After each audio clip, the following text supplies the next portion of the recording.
Hello my dear student, very welcome to my YouTube channel and this is Rashmi Singh. आप सभी का YouTube channel में बहुत बहुत स्वागत है। और आज हम पढ़ाने जा रहे हैं जनवरी माह का करंट अफेयर, जिसमें रिपोर्ट एवं सूचकांक और योजना और कार्यक्रम शामिल होंगे। ये जनवरी माह का करंट अफेयर है, ये क्रॉनिकल मैगजीन से लिया हुआ है जो मंथली आती है।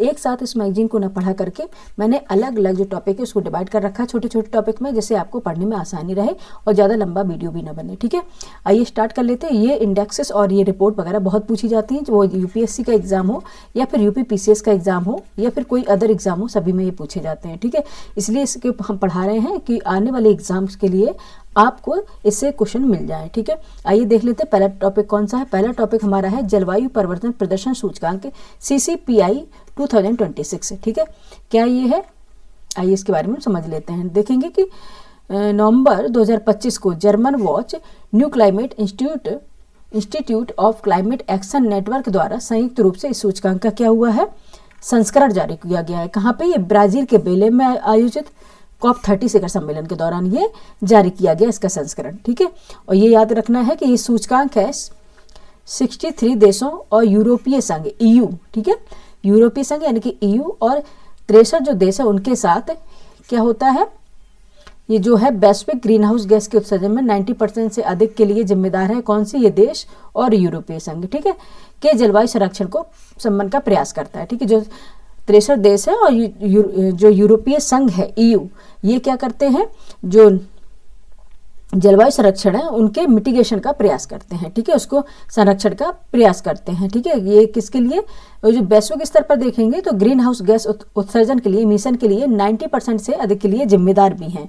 ठीक है, नेक्स्ट देखेंगे CCPI का पहला संस्करण है जो 2005 में प्रकाशित हुआ था। कब हुआ था, 2005 में प्रकाशित किया गया था, याद रखना है। ठीक है, और क्या देखना है, यह सूचकांक 4 श्रेणियों में, ये यूपीएससी में पूछते हैं, 4 श्रेणियों में जलवायु परिवर्तन शमन प्रदर्शन का मापन करता है। ठीक है, इसमें फर्स्ट है ग्रीन हाउस गैस का उत्सर्जन 40%, और सेकंड है नवीकरणीय ऊर्जा 20%, और थर्ड है ऊर्जा उपयोग 20%, और फोर्थ में है जलवायु नीति यानी 20% का योगदान करता है। सूचकांक में भारत की स्थिति देख लेते हैं। सबसे ज़्यादा यही पूछा जाता है कि रैंक क्या है। सूचकांक में अगर भारत की स्थिति देखेंगे तो वैश्विक रैंकिंग में भारत इस वर्ष CCPI सूचकांक में अपनी पिछली रैंक थी इसकी 10th रैंक थी। ठीक है, और अब ये क्या है, 13 स्थान गिर गया है और अपनी अंक के साथ 61.31 अंक के साथ ये 23वें यानी कि 23rd स्थान पर पहुंच गया है। ठीक है, 23वें स्थान पर यानी कि 23rd स्थान पर ये पहुंच गया है। अब इसकी रैंक क्या है, 23rd है, पहले 10वें स्थान पर था ये। ठीक है, श्रेणीवार देख लेते हैं। भारत उच्च प्रदर्शनकर्ता श्रेणी से अब मध्यम यानी कि मीडियम प्रदर्शन करने वाले देशों की श्रेणी में आ गया है। ठीक है, पहले क्या था, उच्च प्रदर्शनकर्ता श्रेणी से था, अब मध्यम यानी कि मीडियम प्रदर्शन करने वाले श्रेणी में ये आ गया है। किस में आ गया है, ये जलवायु परिवर्तन प्रदर्शन सूचकांक में, CCPI में। ठीक है, पहले इसकी 10th रैंक थी, अब ये 23वें रैंक पर है 2026 में। ठीक है, वैश्विक परिप्रेक्ष्य देख लेते हैं क्या होगा इसका, एक मिनट बच्चे। वैश्विक परिप्रेक्ष्य में अगर हम देखेंगे तो शीर्ष और निम्न प्रदर्शनकर्ता देश कौन से, ये देख लेते हैं। ठीक है, शीर्ष से जो 3 स्थान रिक्त हैं, ठीक है, शीर्ष से जो 3 स्थान रिक्त हैं, इस सूचकांक के किसी भी देश को बहुत उच्च प्रदर्शन की रेटिंग नहीं मिली है। ठीक है, शीर्ष से जो 3 स्थान है, फर्स्ट सेकंड थर्ड, ये रिक्त रखे गए हैं। ठीक है, इसमें किसी भी देश को बहुत उच्च प्रदर्शन की रेटिंग नहीं मिली है। ठीक है, सेकंड पे देखते हैं सर्वश्रेष्ठ प्रदर्शनकर्ता कौन सा है, रैंक 4 देख लेते हैं। ठीक है, थर्ड तक कोई नहीं आया। अगर आपसे पूछा जाए तो फर्स्ट सेकंड थर्ड तक कोई देश को रैंक नहीं दी गई। रैंक 4 में देखेंगे डेनमार्क है 80.52 अंक के साथ, लगातार शीर्ष प्रदर्शनकर्ता बना हुआ है डेनमार्क। ठीक है, लगातार क्या है, शीर्ष प्रदर्शनकर्ता है डेनमार्क। नोट्स बनाते चलिए आप लोग। यूनाइटेड किंगडम, ठीक है, यूनाइटेड किंगडम देखेंगे 70.80 अंक है इसका, और मोरक्को है 70.75 अंक के साथ है और 5वें 6वें स्थान पर है। कौन सा, यूनाइटेड किंगडम है 5वें पे और मोरक्को है 6th रैंक पर है। ठीक है, सबसे निचला स्तर अगर देखेंगे तो सबसे निचला स्तर है सऊदी अरब का। ठीक है, 67वें स्थान पर है यानी कि 67वें स्थान पर है, और ईरान है 66वें स्थान पर। ठीक है, ईरान है 66वें स्थान पर, सबसे निचले स्तर पर। ठीक है, सबसे निचले स्तर पर क्या है, ईरान है सबसे निचले स्तर पर। ठीक है, नेक्स्ट देख लेंगे, ये आप याद रखिएगा। ठीक है, यही बहुत बार पूछा जाता है इंडेक्स। नेक्स्ट देखेंगे COP के बारे में समझ लेते हैं कि COP होता क्या है। ठीक है, बाकी तो आप लोग जानते ही होंगे अगर पढ़ रहे हैं। COP का नाम देखेंगे कॉन्फ्रेंस ऑफ पार्टीज इसे बोलते हैं। ठीक है, इसका जो फुल फॉर्म है कॉन्फ्रेंस ऑफ पार्टीज है। आयोजक जो संस्था है संयुक्त राष्ट्र जलवायु परिवर्तन रूपरेखा समय द्वारा किया जाता है यानी कि UNFCCC के द्वारा। ठीक है, UNFCCC के, ठीक है, UNFCCC के द्वारा इसका आयोजन किया जाता है। ठीक है, और कॉप की पहली बैठक मार्च 1995 में बर्लिन यानी जर्मनी में हुई थी। ठीक है, बर्लिन और जर्मनी में हुई थी। और कॉप 29 की बैठक बाकू अजरबैजान 2024 में की गई थी। और कॉप 30 का आयोजन तिथि और स्थल देख लेते हैं। 10 से 21 नवंबर ब्राजील बेलेम में हुआ था, जैसे कि अभी हम बता ही रहे थे। ठीक है, और इसका जो आयोजक संस्था है UNFCCC बोल देते हैं या फिर UNFCCC बोल देते हैं इसको। ठीक है, ये इसको याद रखिएगा, ये इंपॉर्टेंट हो जाता है, यहाँ पे मिस्टार लगाएंगे, इंपॉर्टेंट हो जाता है, इसको याद जरूर रखिएगा। ठीक है, नेक्स्ट चलते हैं। नेक्स्ट हमारा टॉपिक कौन सा है? नेक्स्ट हमारा टॉपिक आता है वैश्विक जलवायु जोखिम सूचकांक। कौन सा सूचकांक है, कौन सा इंडेक्स है?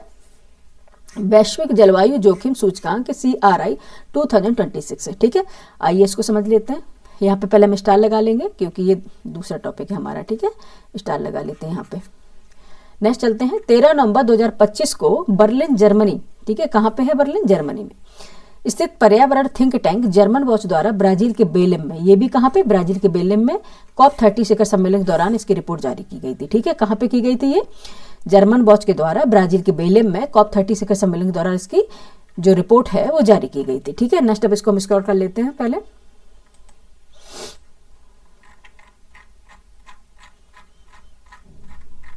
ठीक है, आप लोगों के लिए हम करते हैं, जैसे कि मोबाइल में आप बच्चे पढ़ रहे हैं तो आपको अच्छे से दिखाई दे। ठीक है, नहीं फिर आप लोग कहेंगे मैम जूम आप कम करती हैं, इसलिए हमें कम दिखाई दे रहा है इसमें, कि समझ में नहीं आ रहा है।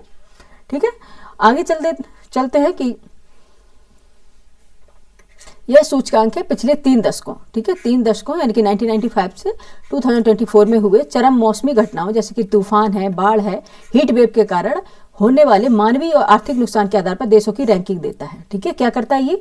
जो 3 दशकों के दौरान ये मौसमी जो घटना है, तूफान, बाढ़ है, ठीक है, फ्लड है, तूफान, साइक्लोन है, हीट वेव है, इनके कारण होने वाले मानवीय और आर्थिक नुकसान के आधार पर देशों की रैंकिंग करता है। ठीक है, CRI का पहला संस्करण 2006 में प्रकाशित किया गया था और चरम मौसमी घटनाओं से सबसे ज्यादा प्रभावित देश को पहले स्थान पर रखा जाता है। ठीक है, जो चरम मौसमी घटनाओं में सबसे जो प्रभावित देश है उसको क्या रखा जाता है? पहले स्थान पर रखा जाता है।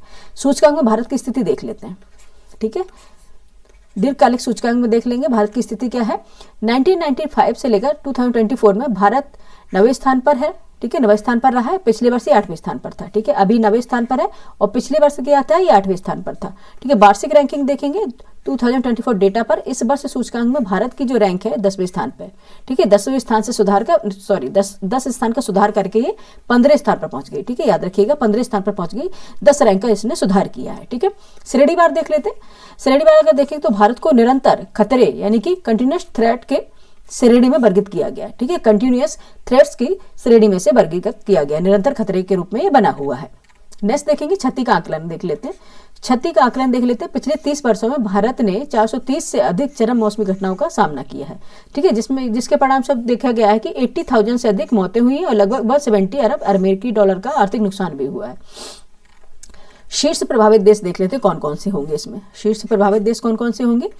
कैरेबियन देश, जैसे डोमिनिका सूचकांक में पहले स्थान पर रहा है। ठीक है, कैरेबियन देश है, डोमिनिका सूचकांक में पहले स्थान पर है, जो चरम मौसमी घटनाओं से सबसे ज्यादा प्रभावित है, सर्वाधिक प्रभावित देश है ये। ठीक है, और वहीं देखेंगे म्यांमार और होंडुरास। ठीक है, म्यांमार और होंडुरास क्रमशः दूसरे और तीसरे स्थान पर है। ठीक है, म्यांमार और होंडुरास क्रमशः दूसरे और तीसरे स्थान पर है, याद रखिएगा। ठीक है, सबसे ज्यादा प्रभावित है डोमिनिका और सेकंड रैंक पर म्यांमार है और थर्ड रैंक पर होंडुरास है। ठीक है, नेक्स्ट चलते हैं अपने टॉपिक पर।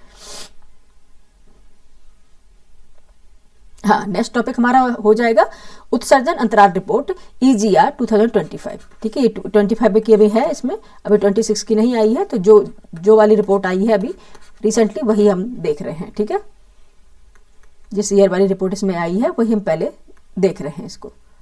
ठीक है, उत्सर्जन अंतराल रिपोर्ट EGR, ठीक है, 2025 देखेंगे। 4 नवंबर 2025 को संयुक्त राष्ट्र जो पर्यावरण कार्यक्रम है UNEP, ठीक है, संयुक्त राष्ट्र पर्यावरण कार्यक्रम UNEP ने ऑफ टारगेट, ठीक है, ऑफ टारगेट जो शीर्षक से उत्सर्जन अंतराल रिपोर्ट EGR का 16वां संस्करण जारी किया है। ठीक है, 4 नवंबर 2025 को संयुक्त राष्ट्र पर्यावरण कार्यक्रम यानी UNEP ने ऑफ टारगेट शीर्षक से, ये शीर्षक का नाम है ऑफ टारगेट, ठीक है, शीर्षक से उत्सर्जन अंतराल रिपोर्ट यानी EGR का 16वां संस्करण इन्होंने जारी किया है। ठीक है, यह रिपोर्ट चेतावनी देती है कि पेरिस समझौता यानी कि 2015 की तरह वर्तमान जलवायु प्रतिज्ञाएं 1.5 डिग्री सेंटीग्रेड लक्ष्य को प्राप्त करने के लिए अपर्याप्त है। ठीक है, इन्होंने कहा है 1.5 डिग्री सेंटीग्रेड लक्ष्य को प्राप्त करने के लिए अपर्याप्त कारण है। यह रिपोर्ट प्रतिवर्ष संयुक्त राष्ट्र जलवायु परिवर्तन सम्मेलन COP के से पहले जारी की जाती है। ठीक है, कॉप होने से पहले, कॉप कॉन्फ्रेंस ऑफ पार्टीज के सम्मेलन होने से पहले ये जारी कर दी जाती है। इस रिपोर्ट का पहला संस्करण है 2010 में प्रकाशित किया गया था।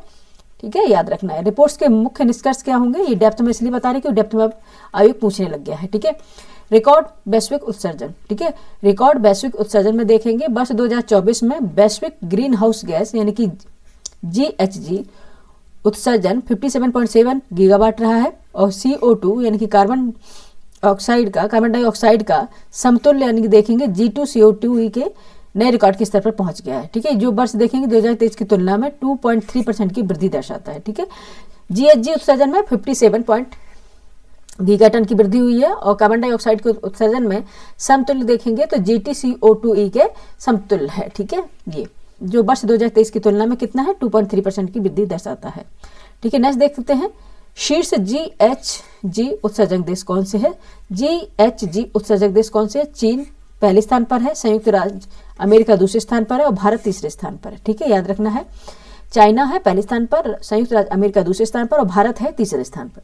ठीक है, भारत क्या है, तीसरे स्थान पर बना हुआ है, किसमें, GHG उत्सर्जन इमिशन में ये। ठीक है, GHG उत्सर्जन या इमिशन में ये बना हुआ है। ठीक है, नेक्स्ट देखेंगे, नेक्स्ट टॉपिक पे चलते हैं।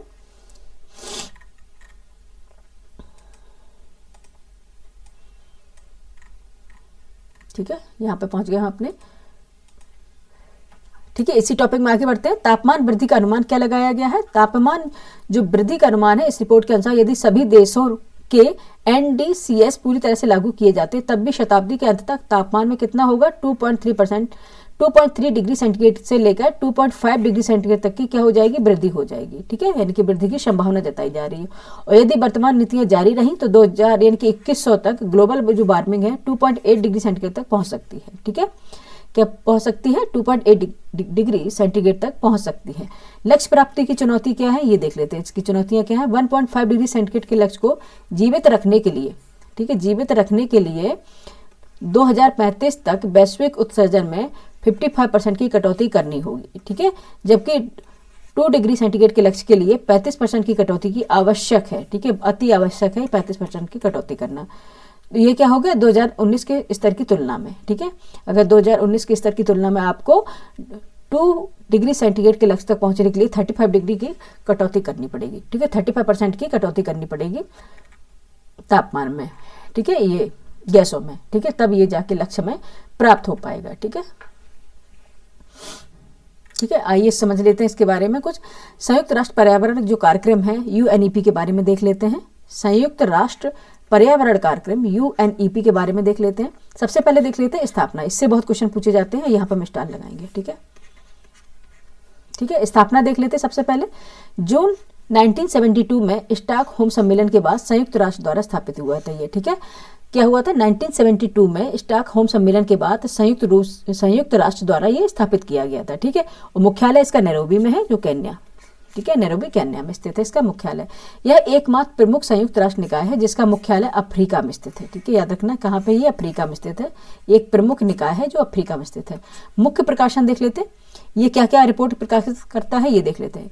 ये जो रिपोर्ट निकालता है एमिशन गैप रिपोर्ट निकालता है, एडेप्शन गैप रिपोर्ट निकालता है, एडेप्टेशन गैप रिपोर्ट निकालता है, ग्लोबल एनवायरनमेंट आउटलुक जो रिपोर्ट है ये भी निकालता है। ठीक है, ये कई बार पूछ भी चुके हैं।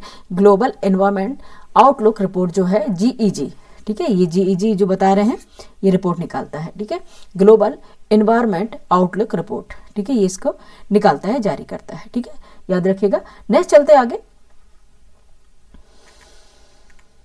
नेक्स्ट हमारी रिपोर्ट कौन सी है, QS। ठीक है, QS एशिया यूनिवर्सिटी रैंकिंग 2026। ठीक है, QS एशिया यूनिवर्सिटी रैंकिंग जो रैंकिंग है 2026 क्या है यहाँ पे देख लेंगे। नवंबर 2025 में यह रैंकिंग वैश्विक उच्च शिक्षा विश्लेषक QS क्वाक्वेरेली साइमंड्स, ठीक है, QS क्वाक्वेरेली साइमंड्स, ठीक है, QS क्वाक्वेरेली साइमंड्स के द्वारा जारी की गई है। ठीक है, इस वर्ष की रैंकिंग में एशिया के कुल कितने हैं 1529 विश्वविद्यालयों को शामिल किया गया है। ठीक है, इस रैंकिंग में भारत के कुल 294 संस्थान है, ठीक है, 294 संस्थान है। चीन के 395 है संस्थान के बाद है, दूसरे स्थान में सबसे बड़ा है, ठीक है। इसमें भारत के कुल है 294 संस्थान है, चीन के 395 संस्थान के बाद दूसरा सबसे बड़ा ये है भारत का, ठीक है, याद रखिएगा। चीन में है, चीन का फर्स्ट पे है और भारत है सेकंड पे। नेक्स्ट देखेंगे, इस वर्ष एशिया के शीर्ष 100 संस्थान में कुल 7 भारतीय संस्थान शामिल हुए, ठीक है। 100 में से कितने हैं, जो 7 भारतीय संस्थान इसमें शामिल किए गए हैं। एशिया में शीर्ष जो प्रदर्शनकर्ता संस्थान है वो कौन से है? फर्स्ट है द यूनिवर्सिटी ऑफ हांगकांग है, ठीक है, द यूनिवर्सिटी ऑफ हांगकांग है एशिया की, चाइना का है। सेकंड पे है पेकिंग यूनिवर्सिटी, ये चीन का है।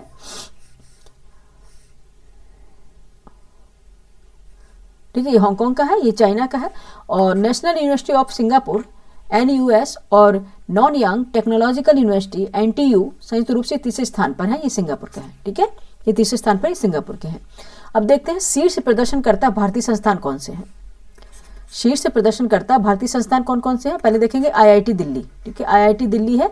एशिया में 59 जो इसकी रैंक है, 59 रैंक के साथ 2025 में 44वें स्थान पर नीचे लगातार 5वें वर्ष भारत का शीर्ष रैंक वाला स्थान बना है, ठीक है, ये देख लेंगे।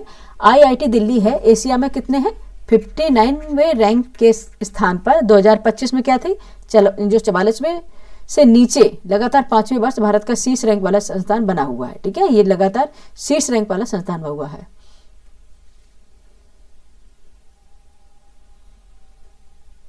ठीक है, याद रखना है, क्योंकि ये अब 59वें रैंक पर है और 2025 में 44वें रैंक पर था, ठीक है, और लगातार 5 वर्ष हो गए हैं और भारत का शीर्ष रैंक पर ये बना हुआ है ये संस्थान। नेक्स्ट देखिए कि इसके बाद IISc बेंगलुरु, ठीक है, ये है 64वें स्थान पर है, यानी कि 64वें स्थान पर है।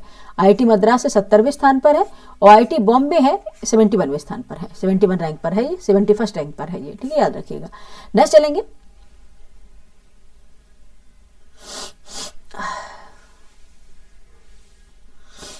ठीक है, नेक्स्ट हमारा टॉपिक है खाद्य एवं कृषि स्थिति, यहाँ पे हम लगाएंगे पहले इसको स्टार, ठीक है, खाद्य एवं कृषि स्थिति सोफा रिपोर्ट 2025, ठीक है, आइए देख लेते हैं। नवंबर 2025 को संयुक्त राष्ट्र ने खाद्य और कृषि संगठन FAO द्वारा, सोफा कहाँ से लीजिए, FAO होता है ना, FAO द्वारा विभिन्न भूमि स्वामित्व स्तरों पर भूमि संरक्षण का समाधान नामक शीर्षक से state of food and agriculture report 2025 जारी किया है। खाद्य एवं कृषि संगठन FAO द्वारा, सोफा नहीं है FAO है, इन्होंने गलत लिख दिया है, ये सोफा कहाँ से आ जाएगा ये, ठीक है। 3 नवंबर 2025 को संयुक्त राष्ट्र के खाद्य और कृषि संगठन द्वारा FAO food and agriculture organisation, ठीक है, ये सोफा कहाँ से हो गया भाई, ये इतना गलत तो ना लिखो, हमने भी ध्यान नहीं दिया, हम कह रहे सोफा क्या होता है भाई, ठीक है, ये गलत है बिल्कुल, ठीक है। विभिन्न भूमि स्वामित्व स्तरों पर भूमि क्षरण का जो समाधान है नामक शीर्षक से state of food and agriculture report जारी की है, ठीक है। क्या इनका शीर्षक क्या रहा है, विभिन्न भूमि स्वामित्व स्तरों पर भूमि क्षरण का समाधान, ये इनकी थीम रही है। विभिन्न भूमि स्वामित्व स्तरों पर, यहाँ पे देख लीजिए, विभिन्न भूमि स्वामित्व स्तरों पर भूमि क्षरण का समाधान, ये इनका शीर्षक रहा है, ठीक है, इनकी थीम रही है। State of food and agriculture report इन्होंने जारी की है, ठीक है, कौन सी रिपोर्ट है, state of food and agriculture report. इस रिपोर्ट का उद्देश्य है सरकारों को सतत भूमि प्रबंधन और खाद्य सुरक्षा से जुड़ी नीतियां बनाने में मदद करना, ठीक है। 2025 की रिपोर्ट का मुख्य विषय क्या था, मानव प्रेरित भूमि क्षरण और उसका कृषि, ठीक है, मानव प्रेरित भूमि क्षरण और उसका कृषि, गरीबी व पारिस्थितिकी पर प्रभाव, ठीक है, ये इसकी 2025 में रिपोर्ट का मुख्य विषय था, यानी कि थीम थी, ठीक है, थीम थी मानव प्रेरित भूमि क्षरण और उसका कृषि, गरीबी व पारिस्थितिकी पर प्रभाव। ये इसकी थीम थी, ठीक है। नेक्स्ट देख लेते हैं, नेक्स्ट क्या है,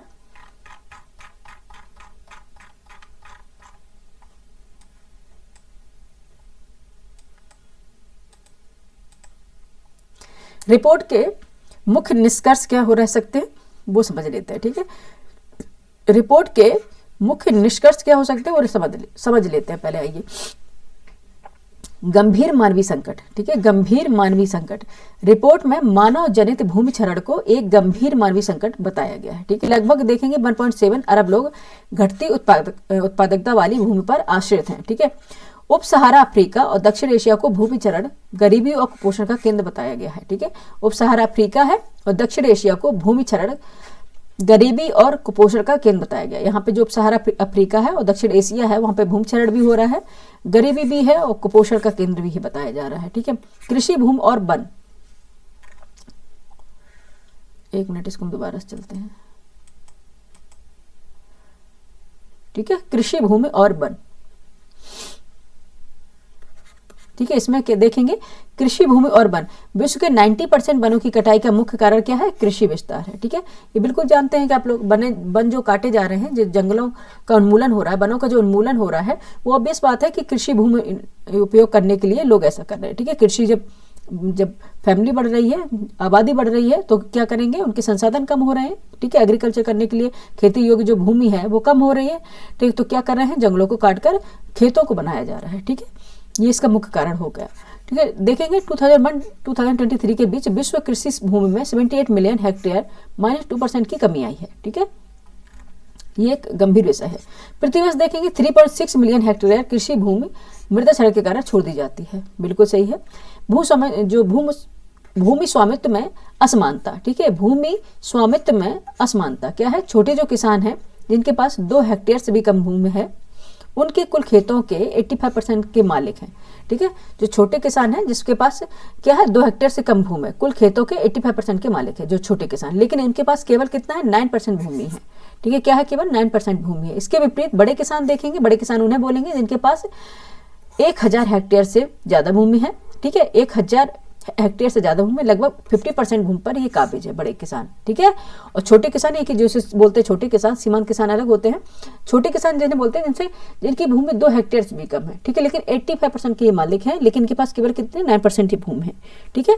और इसके विपरीत जब बड़े बड़े किसान हैं उनके पास 1000 हेक्टेयर से भी ज्यादा भूमि है, ठीक है।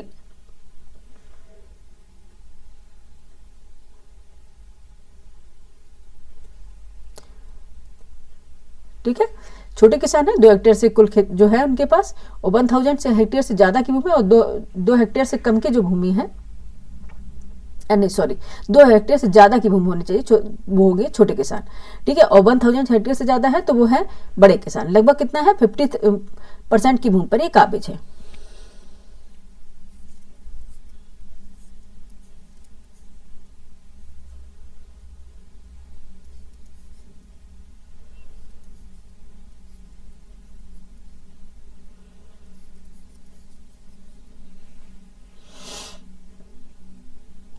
ठीक है, नेक्स्ट देखेंगे, एक मिनट बच्चे, ठीक है। नेक्स्ट हमारा टॉपिक है खाग, अच्छा नहीं अभी इसी इसमें है, खाग और कृषि संगठन फाओ के बारे में देख लेते क्या है, ठीक है। फाओ के बारे में यहाँ पे सोफा लिख दिया, इतना हमें लगता है कि इतना भी मिस्टेक कोई कर सकता है क्या? हाँ, इतना भी मिस्टेक करते हैं क्या लोग? ये फाओ को सोफा लिख दिया,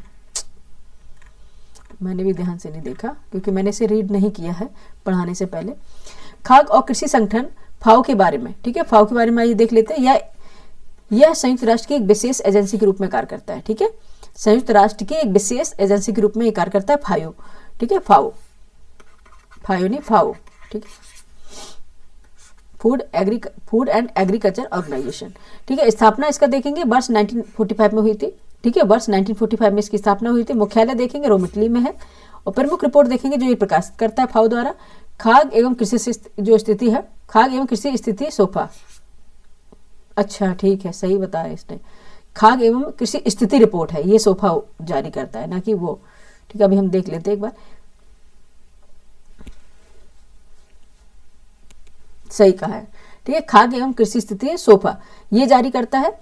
विश्व में खाद्य सुरक्षा और पोषण की स्थिति यानी सोफी, इसको ही जारी करता है। विश्व में मत्स्य पालन और जलीय कृषि की स्थिति सोफिया, इसको भी जारी करता है। विश्व के वनों की स्थिति सोफो, इसको भी ये जारी करता है, ठीक है। ये है सोफा, सोफी, सोफिया, सोफो, ठीक है। ये सारी रिपोर्ट ये जारी करता है, ठीक है। ये सारी रिपोर्ट ये है जारी करता है, ठीक है। यहाँ पे हम 1 मिनट बैक पे चलेंगे।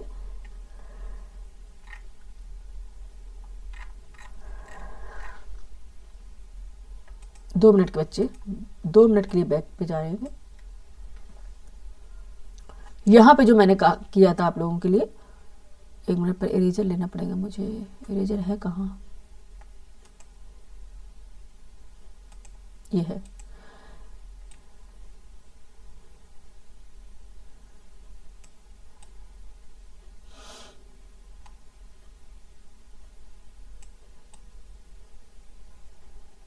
एक मिनट बच्चे बस।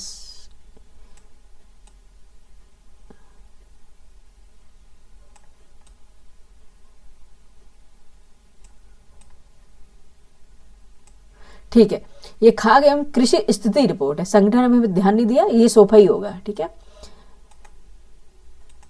खाद्य एवं कृषि स्थिति रिपोर्ट। ठीक है, हमने समझा खाद्य और कृषि संगठन रिपोर्ट है। ठीक, संगठन नहीं, स्थिति रिपोर्ट, इससे बोलेंगे सोफा। ठीक है, खाद्य एवं कृषि स्थिति रिपोर्ट सोफा, ये इसकी बात हो रही है। ये जारी किया जाता है खाद्य कृषि संगठन फाओ द्वारा। ठीक है, खाद्य स्थिति संगठन फाओ द्वारा ये जारी किया जाता है। ठीक है, ये बोलते हैं ना, कहीं दिमाग में कुछ और चल रहा होता है और भी टेंशन रही होती है, तो फिर हम पढ़ा कहीं रहते हैं और दिमाग कहीं रहता है। ठीक है, लेकिन कोशिश पूरी करते हैं कंसंट्रेशन हमारा यहीं पे रहे। लेकिन सभी की लाइफ में कुछ ना कुछ प्रॉब्लम्स चलती रहती हैं, ये उसी का असर होता है। ठीक है, नेक्स्ट देखेंगे। नेक्स्ट टॉपिक हमारा कौन सा रहेगा? नेक्स्ट टॉपिक है हमारा ग्लोबल मीथेन स्टेटस रिपोर्ट 2025। ठीक है, ग्लोबल, यहां पे हम स्टार लगाएंगे, ग्लोबल मीथेन स्टेटस रिपोर्ट 2025। ठीक है, इसमें क्या है?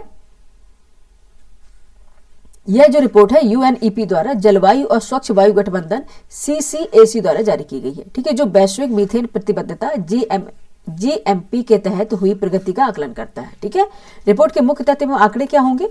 मीथेन की वायुमंडलीय सांद्रता पूर्व औद्योगिक काल से दोगुनी से अधिक हो चुकी है। ठीक है, सांद्रता क्या है इसकी? बढ़ चुकी है मीथेन की। 2020 में देखेंगे वार्षिक मीथेन जो उत्सर्जन था 352 मिलियन टन था, कम से एमटी था, और 2030 तक उत्सर्जन में इमिशन में 5% की वृद्धि अनुमानित की गई है। ठीक है, यह जो वृद्धि है 2030 तक सालाना देखेंगे 24,000 अतिरिक्त आकार मृत्यु और 2.5 मिलियन टन फसल हानि का योगदान देगी अगर मीथेन इतना बढ़ गया तो। ठीक है, मीथेन उत्सर्जन में सबसे अधिक कृषि क्षेत्र से उत्सर्जन होता है, पैडी फील्ड से होता है, ये भी आप जानते हैं, धान के खेतों से। कृषि क्षेत्र से कितना होता है? 42%, और ऊर्जा क्षेत्र से 38%, ऑफसेट से 20% उत्सर्जन होता है मीथेन का। ठीक है, याद रखना, मीथेन का देखेंगे कृषि सेक्टर से यानी कि एग्रीकल्चर सेक्टर से देखेंगे तो 42%, ऊर्जा क्षेत्र से 38%, ऑफसेट यानी कि पदार्थ से देखेंगे तो 20% तक इसका उत्सर्जन होता है।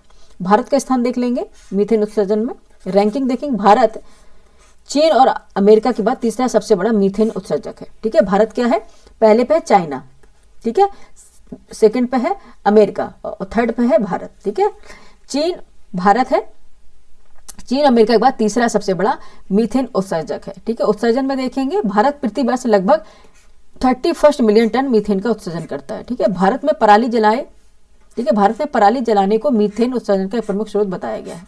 ठीक है, जो पराली जलाई जाती है भारत में, बोलते हैं कि उससे सबसे ज्यादा मीथेन का उत्सर्जन होता है, ये प्रमुख कारण इसका बताया गया है। ठीक है, नेक्स्ट चलते हैं नेक्स्ट टॉपिक पे अपने। ठीक है, नेक्स्ट टॉपिक हमारे यहाँ से आ जाएगा योजना एवं कार्यक्रम। ठीक है, देखेंगे कौन सी योजनाएं चली हैं, कहाँ कौन से कार्यक्रम चले हैं। ये जनवरी माह का करंट अफेयर है, 1 मंथ की जो मैगजीन आती है मंथली। ठीक है, इससे आपका मंथली करंट अफेयर कंप्लीट होता जाएगा। योजना एवं कार्यक्रम, ठीक है, योजना एवं कार्यक्रम। ठीक है, ये इसका टॉपिक है। आइए देख लेते हैं। सबसे पहले देख लेते हैं प्रधानमंत्री फसल बीमा योजना। ठीक है, प्रधानमंत्री फसल बीमा योजना,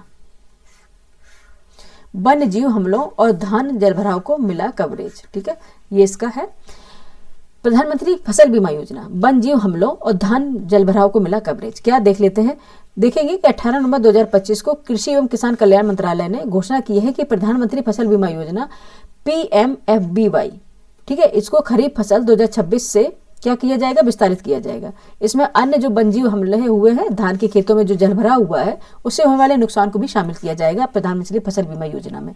ठीक है, उसको बीमा दिया जाता है जब कोई नुकसान हो जाता है, कोई हानि हो जाती है एग्रीकल्चर सेक्टर में, जैसे कि जैसे खेत में नेचुरल डिजास्टर आ गया। ठीक है, नेचुरल डिजास्टर आ गया तो उसमें ये फसल बीमा योजना अगर आपने ली है, प्रधानमंत्री फसल बीमा योजना के तहत आपको बीमा मिल जाता है। ठीक है, इसी कारण इसमें दो चीज और विस्तार की गई है। अगर धान के खेत में जलभराव हो गया तब भी आपको बीमा मिल जाएगा, और किसी वन्य जीव के हमले के द्वारा अगर आपका खेतों में नुकसान हो गया तो भी आपको मिल जाएगा। ठीक है, मुख्य तथ्य क्या रहेगा, नया कवरेज देख लेते हैं। मुख्य तथ्य क्या होगा, नया कवरेज इसका देख लेते हैं। हाथी, जंगली सुअर, नीलगाय, हिरण और बंदरों द्वारा फसल नुकसान को बीमा जो घटना है, बीमा जो मिलेगा, बीमा जो घटना है वो जोड़ा जाएगा। क्या ही गलत लिखे घटना माना जाएगा। ठीक है, इतना ही गलत लिखते हैं। ठीक है, हाथी जंगल, ठीक है, हाथी जंगली जो सुअर होते हैं, ठीक है, हाथी और जो जंगली सुअर होते हैं, नीलगाय और हिरण और बंदरों द्वारा फसल नुकसान को बीमा घटना माना जाएगा। अच्छा, इन्होंने कहा है कि अगर इनके द्वारा अगर नुकसान हो रहा है तो वो बीमा तुम्हें मिलेगा। ठीक है, बीमा का पैसा तुम्हें मिलेगा, क्योंकि ये घटना मानी जाएगी कि हाँ ये जंगली जानवरों द्वारा आपके नुकसान हुआ है। नेक्स्ट देखेंगे स्थानीय जोखिम श्रेणी। स्थानीय जोखिम श्रेणी में देखेंगे यह 5वां एड ऑन है, जिसके छोटे क्षेत्रीय घटनाओं का शीघ्र आकलन और दावा निपटान संभव होगा। धान जलभराव का देख लेंगे। भारी वर्षा, चक्रवात या निकासी की कमी के कारण धान के खेतों में जलभराव हो गया है तो भी आपको बीमा का कवरेज मिलेगा। ठीक है, नेक्स्ट देखेंगे राज्य, कौन से राज्यों में है, तमिलनाडु में है, आंध्र प्रदेश में है, असम और पश्चिम बंगाल जैसे राज्यों में विशेष रूप से प्रासंगिक है। ठीक है, वहां पे ऐसी घटनाएं होती रहती हैं। नेक्स्ट देखेंगे प्रधानमंत्री फसल बीमा योजना क्या है, ये समझ लेते हैं। ठीक है, प्रधानमंत्री फसल बीमा योजना क्या है ये देख लेते हैं। PMFBY 2016 में शुरू हुई है ये। ठीक है, ये बहुत बार पूछ चुके हैं, 2016 में ये शुरू हुई है और यह केंद्रीय प्रायोजित योजना है। ठीक है, सेंटर स्पॉन्सर्ड ये योजना है, स्कीम है, सेंटर स्पॉन्सर्ड स्कीम है। उद्देश्य किसानों को प्राकृतिक आपदाओं, कीटों और रोगों से होने वाले नुकसान से सुरक्षा प्रदान करना है। ठीक है, प्रीमियम दर इसकी देखिए, खरीफ फसल में 2% है। ठीक है, खरीफ फसल में 2% है, रबी फसल में 1.5% है और बागवानी या नकदी फसल में 5% है। ये पूछ चुके हैं एक बार। सब्सिडी हम देखेंगे इसमें निर्धारित योगदान से अधिक प्रीमियम केंद्र और राज्य सरकारों समान रूप से साझा करती है।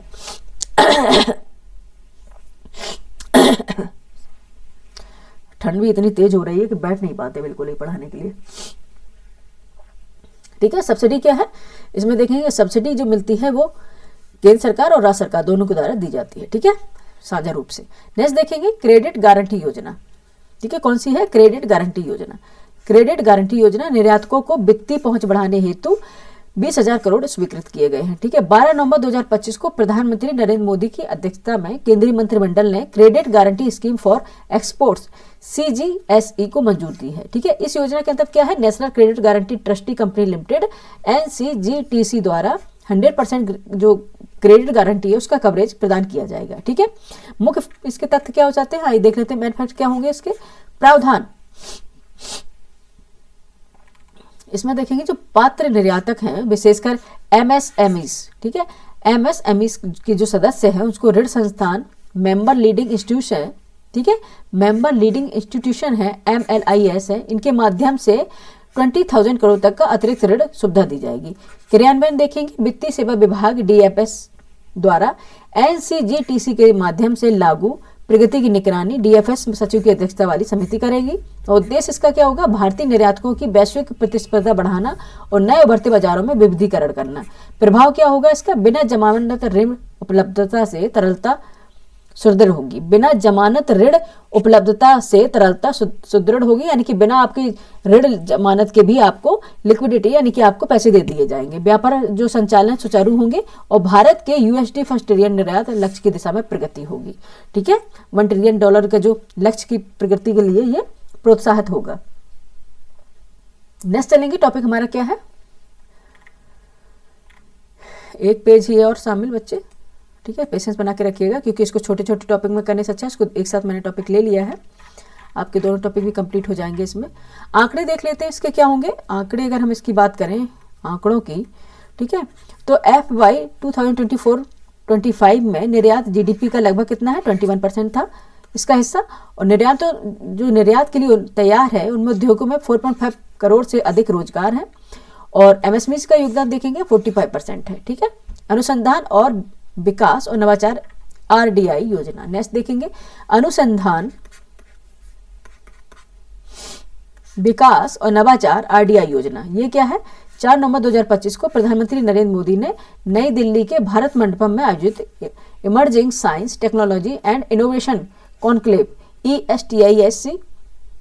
ESTIC 2025 में 1 लाख करोड़ की research development and innovation RDI scheme इसमें शुरू की है इन्होंने। ठीक है, कुल तथ्य क्या है, कुल अगर आवंटन देखें 1 लाख करोड़ इसका आवंटन हुआ, दीर्घकालीन वित्त पोषण हेतु किया गया है। उद्देश्य इसका देखेंगे उच्च जोखिम उच्च प्रभाव वाले R&D परियोजनाओं को समर्थन देकर भारत को विज्ञान एवं प्रौद्योगिकी में वैश्विक स्तर की ओर अग्रसर करेगा। और लक्ष्य इसका देखेंगे प्रयोगशाला से बाजार के अंत तक कम करना है, उद्योग सहयोग को बढ़ावा देना, प्रोटोटाइप से बाजार तक संक्रमण लाना है और प्रोटोटाइप से बाजार तक संक्रमण। ठीक है, नेक्स्ट देखेंगे अटल नवाचार मिशन 25,000 नए अटल टिंकरिंग लैब स्थापित किए जाएंगे इसके तहत। और पहले से कितने हैं 10,000 लैब हैं जो 1 करोड़ छात्रों को लाभ प्रदान कर रहे हैं। नेक्स्ट देखेंगे अनुसंधान प्रतिभा देख लेंगे सबसे पहले।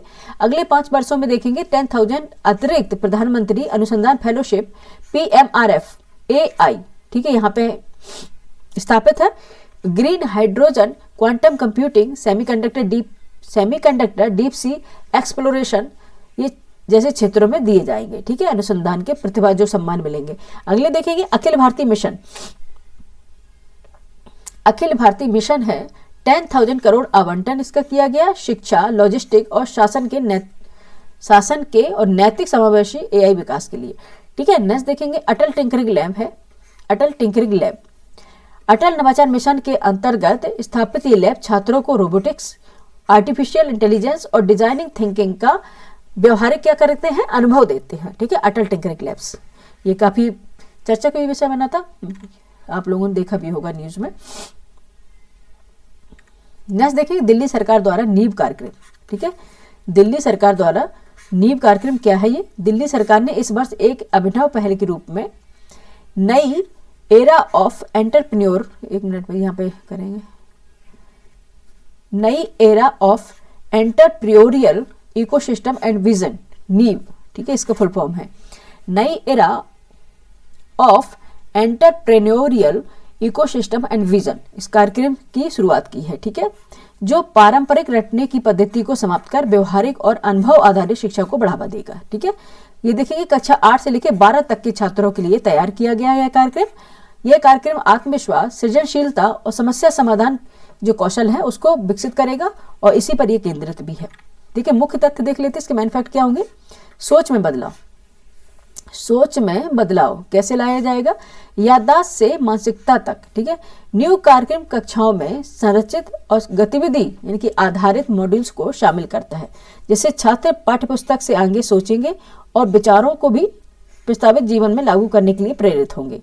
यह पहल 12G फेल, ठीक है, ये मूवी आई थी 12G फेल वाली, 12G फेल जैसी प्रेरणादायक कहानियों से सीख लेकर विद्यार्थियों को क्या करेगा? सुदृढ़ बनाएगा, आत्मविश्वास और आत्मनिर्भरता की भावना से भी मजबूत करेगा ये। ठीक है, ये इंपॉर्टेंट हो जाता है क्योंकि ये दिल्ली में लाई गई है स्कीम।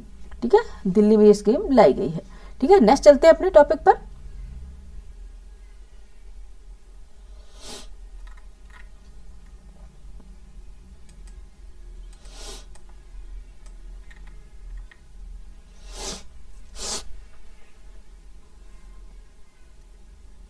इसी टॉपिक पर आगे देखते हैं प्रेरक और सहपाठी आधारित गतिविधियां क्या होंगी। इस कार्यक्रम का एक महत्वपूर्ण स्तंभ होगा प्रेरणादायक कहानी कथन, रोल मॉडल रिसर्च और टॉक शो जैसी गतिविधियां विद्यार्थियों को ऐसे व्यक्तित्व के बारे में जानने का अवसर देती हैं जिन्होंने संघर्ष के बावजूद सफलता प्राप्त की है।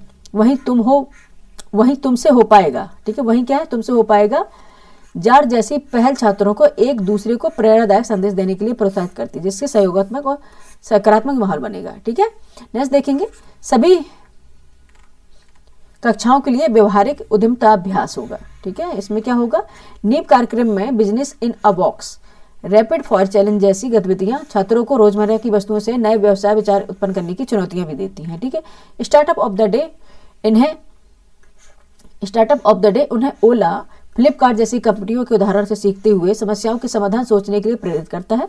वरिष्ठ छात्र मिनिमम वायबल प्रोडक्ट MVP तैयार करते हैं, विचारों पर प्रतिक्रिया लेते हैं और जेप्टो यानी कि इंस्टाग्राम तथा मीशो जैसी कंपनियों से पिवोट और स्केलिंग के सिद्धांत समझते हैं। ये बिल्कुल सही है, व्यवसाय की शिक्षा है, ये जरूर देनी चाहिए। ठीक है, अगर ये शिक्षा अगर कोई पा लेते हैं तो कभी भी बच्चे खाली नहीं बैठते हैं। ठीक है, क्योंकि अपने जो एजुकेशन है ये एक दोष है अपनी भारतीय एजुकेशन में, इंडियन एजुकेशन सिस्टम में, कि यहाँ की जो शिक्षा है रोजगार परक शिक्षा नहीं है। ठीक है, क्योंकि आप शिक्षा लेकर आप हिस्ट्री और ज्योग्राफी रटते रह जाते हैं, लेकिन आपको अगर आप क्वालिफाई नहीं कर पाए कोई गवर्नमेंट एग्जाम, ठीक है, तो फिर आपके पास ऐसा कोई स्किल नहीं होता कि आप आगे अपना कार्य चला सकें, आगे अपना जीवन शैली को सुचारू रूप से चला सकें। ठीक है, इसलिए रोजगार परक शिक्षा देना बहुत जरूरी है। ठीक है, नेक्स्ट देखेंगे।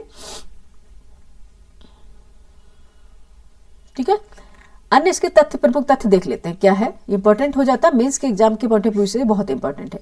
नीव कार्यक्रम है जो कक्षा 8 से 12 तक के छात्रों को लक्षित करता है। यह दिल्ली सरकार के 2019 से शुरू हुए एंटरप्रेन्योरशिप माइंडसेट करिकुलम EMC का विस्तार रूप है। ठीक है, करिकुलम, इसमें से मुख्य तत्व क्या है? प्रेरक कहानी, कथन, त्वरित व्यावसायिक चुनौतियां और स्टार्टअप सिमुलेशन। माई बिलियन रूपी आइडिया जैसी गतिविधियां विद्यार्थियों को मार्केट रिसर्च और बिजनेस प्लान बनाने का अभ्यास करती हैं। ठीक है, अभ्यास कराती हैं। ठीक है, याद रखिएगा। नेक्स्ट चलते हैं, हमारा नेक्स्ट टॉपिक हमारा होगा राष्ट्रीय मधुमक्खी पालन एवं शहद मिशन। राष्ट्रीय मधुमक्खी पालन एवं शहद मिशन। ठीक है, हनी बी वाला मिशन, राष्ट्रीय मधुमक्खी पालन एवं शहद मिशन NBHM। ठीक है, NBHM क्या है ये देखेंगे। 2025 को, नवंबर 2025 को भारत सरकार ने बताया कि राष्ट्रीय मधुमक्खी पालन एवं शहद मिशन NBHM के अंतर्गत मधुमक्खी पालन क्षेत्र के वैज्ञानिक और समग्र विकास में महत्वपूर्ण उपलब्धियां हासिल कर रहे हैं। ठीक है, यह योजना 2020-21 से 2025-26 तक लागू है। एक केंद्रीय क्षेत्रीय योजना है। ठीक है, केंद्रीय क्षेत्रीय योजना है। मुख्य तथ्य इसके देख लेते हैं। बजट और कार्यकाल क्या है? 500 करोड़ रुपए आवंटित है 2023-24 में। 2025-26 तक 370 करोड़ रुपए इसमें शेष है। उत्पादन देखेंगे 1.4 लाख मीट्रिक टन प्राकृतिक शहद का उत्पादन होता है। निर्यात देखेंगे 2023 से लेकर 24 में 1.07 लाख मीट्रिक टन शहद का $177.52 मिलियन मूल्य का निर्यात है। भारत विश्व का दूसरा सबसे बड़ा शहद निर्यातक है, ये याद रखना। भारत विश्व का दूसरा सबसे बड़ा शहद निर्यातक है। भारत विश्व का दूसरा सबसे बड़ा शहद निर्यातक है। नेक्स्ट देखिए उपमिशन। उपमिशन देख लेते हैं। एक उत्पाद, फर्स्ट है उत्पाद एवं उत्पादकता का सुधार करना। सेकंड है पश्च अर्पण प्रबंधन और मार्केटिंग करना। थर्ड है अनुसंधान और प्रौद्योगिकी का विकास करना। ठीक है, स्वीट रेवोल्यूशन क्या होता है इसमें देख लेते हैं। स्वीट रेवोल्यूशन क्या होता है ये देख लेते हैं। स्वीट रेवोल्यूशन भारत सरकार की पहल है जिसका उद्देश्य है मधुमक्खी पालन और शहद उत्पादन को बढ़ावा देना। ठीक है, याद रखना, ये कई बार आ जाए। स्वीट रेवोल्यूशन क्या है? ठीक है, स्वीट रेवोल्यूशन क्या है ये याद रखना। भारत सरकार की पहल है जिसका उद्देश्य मधुमक्खी पालन और शहद का उत्पादन को बढ़ावा देना है। ठीक है, यह कृषि विविधीकरण, ग्रामीण आय वृद्धि और पोषण सुरक्षा से जुड़ा है। ठीक है, कृषि का विविधीकरण भी करेंगे, ग्रामीणों की आय भी में वृद्धि करेंगे और पोषण तो बढ़ाएगा ही। ठीक है, शहद तो पोषण बढ़ाता ही है। ठीक है, तो ये फिर ये इसका पूरा एक टॉपिक हो गया। ठीक है, इसका पूरा टॉपिक कंप्लीट हो गया। नेक्स्ट टॉपिक पे चले। ठीक है, नेक्स्ट टॉपिक पे चलते हैं। ठीक है, नेक्स्ट टॉपिक हमारा है, यहां पहले स्क्रॉल कर लेंगे। एक पेज ही बाकी है, बाकी सारा कंप्लीट हो गया है। ठीक है, ओके। ठीक है, नेक्स्ट टॉपिक है भारत की डिजिटल पहचान को सशक्त बनाने की पहल।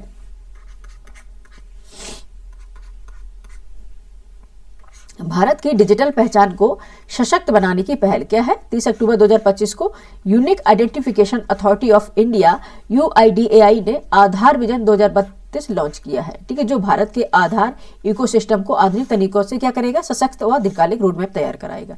मुख्य तथ्य क्या हो सकते हैं इसके? लक्ष्य देख लेंगे, आधार को सुरक्षित, स्मार्ट और वैश्विक स्तर पर प्रतिस्पर्धी बनाना है। प्रौद्योगिकी में देखेंगे आर्टिफिशियल इंटेलिजेंस AI ब्लॉक जो ब्लैक चेन है, आपने कभी सुना भी होगा इसका नाम, क्वांटम कंप्यूटिंग है और उन्नत इंक्रिप्शन सिस्टम का उपयोग करना है इसमें। ठीक है, और प्रमुख क्षेत्र क्या है? AI संचालित प्रमाणिक इंक्रिप्शन हो जाएगा जिससे कि कोई आपका डाटा चुरा ना सके। ठीक है, AI हो जाएगा संचालित प्रमाणीकरण, ब्लॉकचेन आधारित सुरक्षित रिकॉर्ड हो जाएगा, क्वांटम कंप्यूटिंग सुरक्षा और DPDP एक्ट का पालन हो जाएगा इसमें। ठीक है, समिति क्या है?